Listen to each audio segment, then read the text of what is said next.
ایک minute recording پہ. تو محرم کے حوالے سے ہم بات کر رہے تھے. پہلی چیز تو یہ ہے کہ 10 محرم کا دن بہت زیادہ اعتبارات سے کافی اہم ہے. اور آپ کو پتا ہے کہ ہم 9 اور 10 کا روزہ بھی رکھتے ہیں، اور یہود بھی جو ہے وہ 10 محرم کا روزہ رکھتے تھے. وہ اس لیے رکھتے تھے کہ موسیٰ علیہ السلام کی لیڈرشپ میں اللہ تعالیٰ نے انہیں فرعون کے ظلم و ستم سے نجات دی تھی 10 محرم کے دن. اسی طرح اور بھی بہت سارے واقعات جو ہیں وہ ہوئے ہیں 10 محرم کو. ایک پوسٹ میں نے شیئر کیا، آپ دیکھیے گا، اس میں بھی آپ کو پتہ چل جائے گا.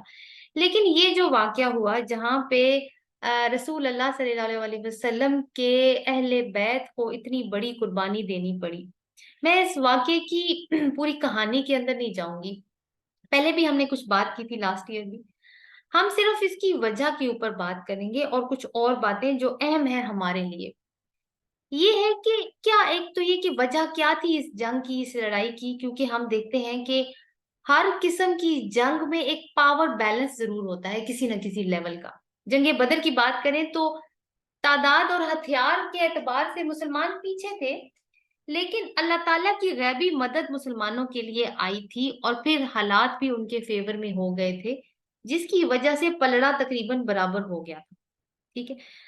اور دوسری بات یہ ہے کہ یہ جو مارکا تھا بدر کا، یہ کفر اور ایمان کا مارکا تھا.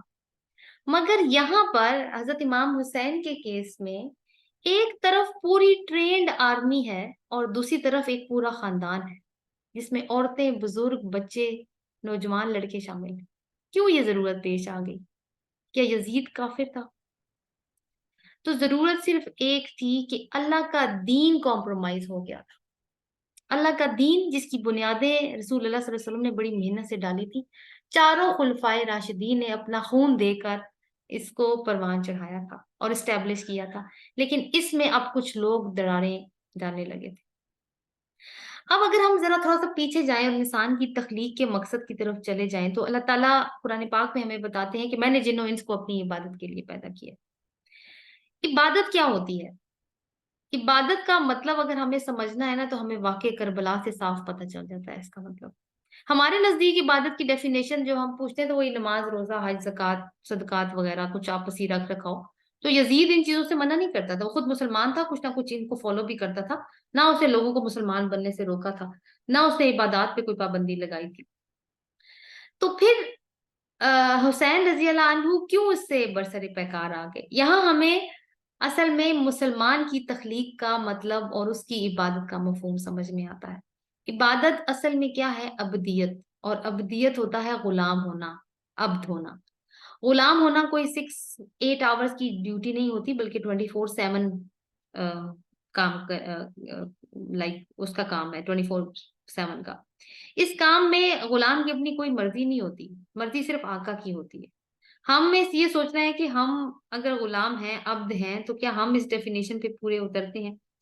پھر دوسری بات یہ ہے کہ اللہ تعالیٰ نے خلیفہ بنا کر، ملائکہ سے سجدے کروا کر، علم سے مالا مال کر کے دنیا میں بھیجا. کیوں بھیجا؟ نمازیں پڑھنے کے لیے، روزے رکھنے کے لیے. کیا اللہ تعالیٰ کی آخری نصیحت تھی کہ میری طرف سے ہدایت آئے گی، اگر تم نے اس ہدایت کی پیروی کی تو تمہیں کوئی خوف اور غم نہیں ہوگا.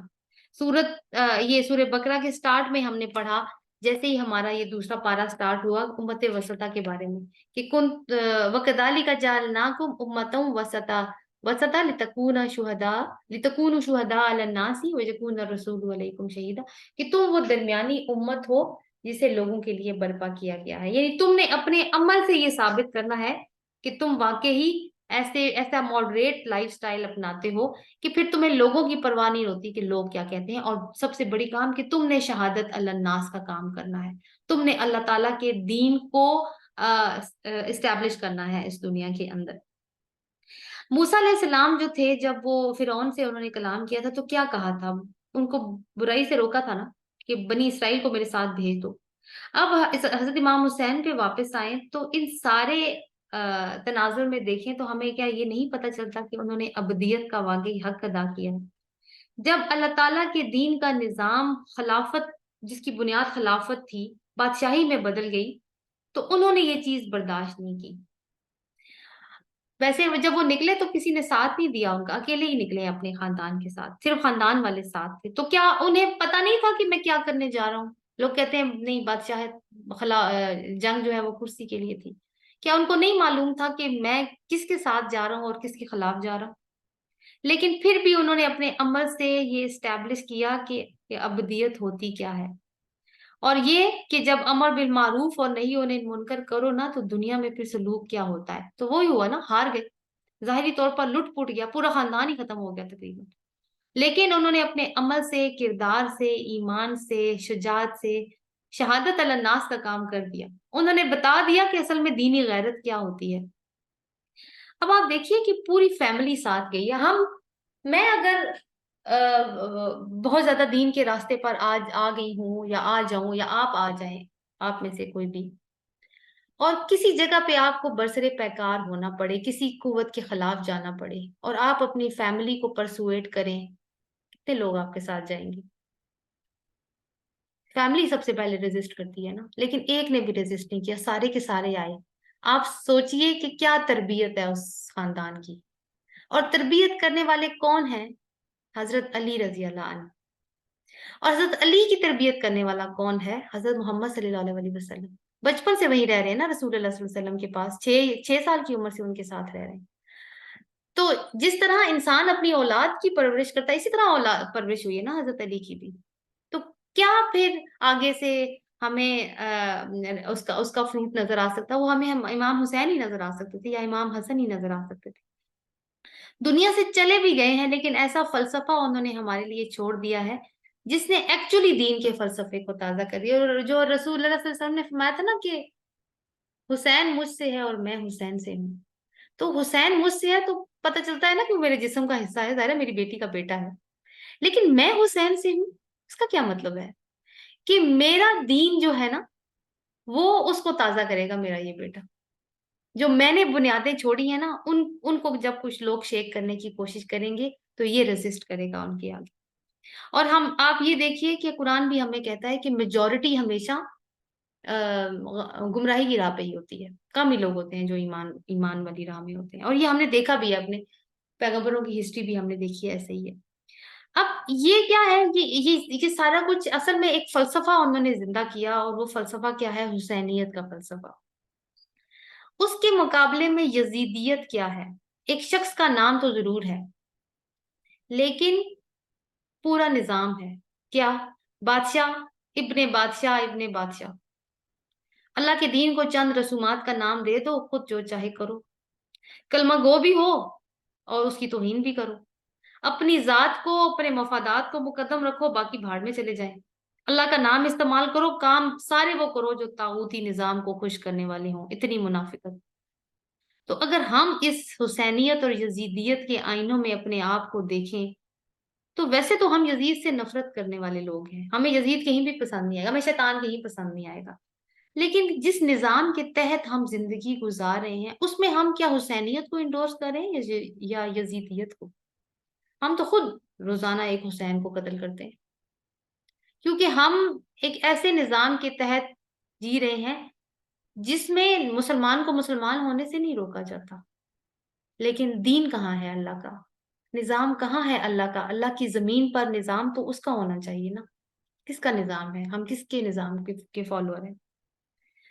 تو کیا یزید کے عہد کی جھلک ہمیں اپنے ملک میں یا پوری مسلم امہ میں نظر نہیں آتی؟ اور سب سے بڑی چیز ہے کہ ہم اپنے بچوں کو کیسی ٹریننگ، ہم اپنے بچوں کو کیا بتاتے ہیں؟ رسول اللہ صلی اللہ علیہ وسلم کی حدیث ہے نا، برائی دیکھو تو ہاتھ سے روکو، ورنہ زبان سے، اور ورنہ دل میں برا جان لو۔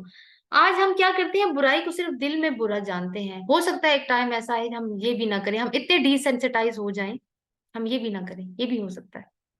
ہم اپنے بچوں کی تربیت بھی ایسی ہی کرتے ہیں نا، بیٹا برائی دیکھو سائڈ پہ ہو جاؤ، تم نے بھی اس میں بھی نہیں گھسنا، تم نے سائڈ پہ ہو جانا، یہی کہتے ہیں نا ہم۔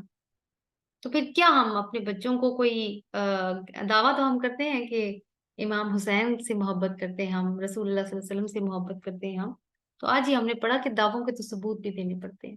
یہ مشکل کام ہے، میں بالکل اکنالج کرتی ہوں، یہ آسان نہیں ہے، لیکن کسی ایک کو تو بارش کا قطرہ بننا پڑے گا نا۔ یا ہم پھر اللہ سے دعا کر سکتے ہیں کہ کوئی حسین ہمیں پیدا کر دے جو پھر سے یزیدیت کے مقابلے میں کھڑا ہو، تو شاید ہمیں بھولا ہوا سبق یاد آ جائے، شاید ہمیں تھوڑی سا احساس ہو جائے کہ ہم کس ہمیں اب نظر آ جائے آئینے میں کہ ہماری شکل کیا ہے. ہم اپنے بچوں کو برا کام نہیں سکھاتے, ہم ان کو اچھا بننا سکھاتے ہیں, اچھی اخلاق دینے کی کوشش کرتے ہیں. لیکن وہی بچہ جب اس معاشرے کی مین سٹریم کا حصہ بنتا ہے, جس میں ہر برائی کے اوپر مٹی ڈالنے کا رواج ہے یا بھولنے کا رواج ہے, یا برائی دیکھو تو اس کی ویڈیو بنانے کا رواج ہے, جب تک کہ برائی اپنے گھر نہ پہنچ جائے تب برا لگتا ہے نا, اچھا ہماری کیوں ویڈیو بن رہی ہے, کیونکہ ہم نے تو بنائی ہوتی, تب تو ہمیں پتہ نہیں ہوتا. تو کیا ہے, ایسے معاشرے میں جب بچہ جائے گا تو آپ خود سوچیں اس کی موریلٹی کیا, کہاں تک سٹینڈ کرے گی, کتنی دیر تک وہ opposite to the stream flow کرے گا, کیونکہ حسین نے تو اپوزٹ ٹو دا اسٹریم ہی فلو کیا ہے. تو یہ چیز ہے کہ ہمیں ان چیزوں کے اوپر سوچنے کی ضرورت ہے. ویسے تو روزانہ ہی ہمیں یہ سبق یاد کرنے کی ضرورت ہے, لیکن چلیں محرم ہی کے موقع پہ ہی صحیح, ہم کم از کم سال میں ایک بار تو اس چیز کو یاد کر لیں. اور آپ کو پتہ ہے کہ اہل بیت کے بارے میں نے آپ سے وہ ایک حدیث بھی شیئر کی کہ میں تمہیں اپنے اہل بیت کے بارے میں ڈراتا ہوں. تو اہل بیت میں ان کی ازواج محترات شامل ہیں رسول اللہ صلی اللہ علیہ وسلم کی.